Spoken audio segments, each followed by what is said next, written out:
একটা বিশেষ গুরুত্বপূর্ণ দিন, সেটা হলো ফলোয়ারিণী অমাবস্যা এবং তার সঙ্গে পড়ে গেছে শনি জয়ন্তী। কারণ শনিবার এই অমাবস্যাটা পড়ে গেল।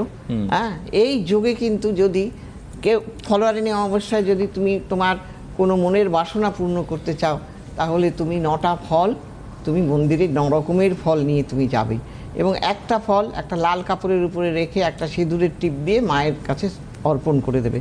সেই ফলটা তুমি 1 বছর খাবে না, তোমার মনের যা ইচ্ছা সেই ইচ্ছা দিয়ে। কারণ এই দিন মা মানে পাপের ক্ষয় করিয়ে দেয়, তো করিয়ে ভালো জায়গায় নিয়ে আসে। সেই জন্য এই মন্ত্রটা পাঠ করতে হবে। হ্যাঁ, কালী কালী মহাকালী কালীকে পাপহারিণী ধর্মার্থ মোক্ষদ দেবী নারায়ণী নমস্তুতে। এই মন্ত্রটা যতবার পারেন আজকে পাঠ করবেন, মা কালীর এই মন্ত্রটা।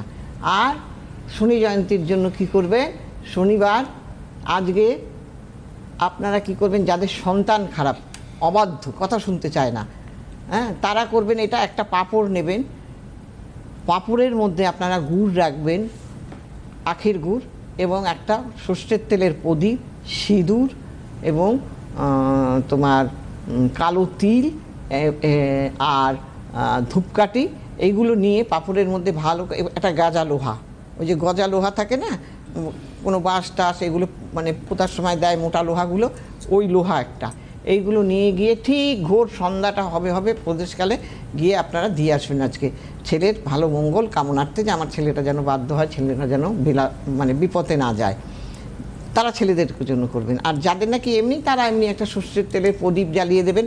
এবং শুধু তাই না, এইটা রাখবেন পাঁপড়টার ওপরে রেখে 1 ঘটি জলের মধ্যে একটু তিল দেবেন, দিয়ে আপনারা চারিধার ঘুরবেন, প্রদক্ষিণ করবেন। হ্যাঁ, 8 বার প্রদক্ষিণ করে তারপরে প্রদীপটা জ্বালিয়ে দিয়ে চলে আসবেন, ফিরে আর তাকাবেন না ওই দিক, সোজা বাড়ি চলে আসবেন। আর যারা এমনি করবেন, তারা এমনি একটা ঘটির মধ্যে তিল নেবেন, সর্ষের তেলের প্রদীপ নেবেন, একটা পাত্রের মধ্যে বাতাসা নেবেন, একটা ভাঁড়ে বা কোনো মাটির গ্লাসে জল দিয়ে আপনার মনোবাসনা জানিয়ে চলে আসবেন।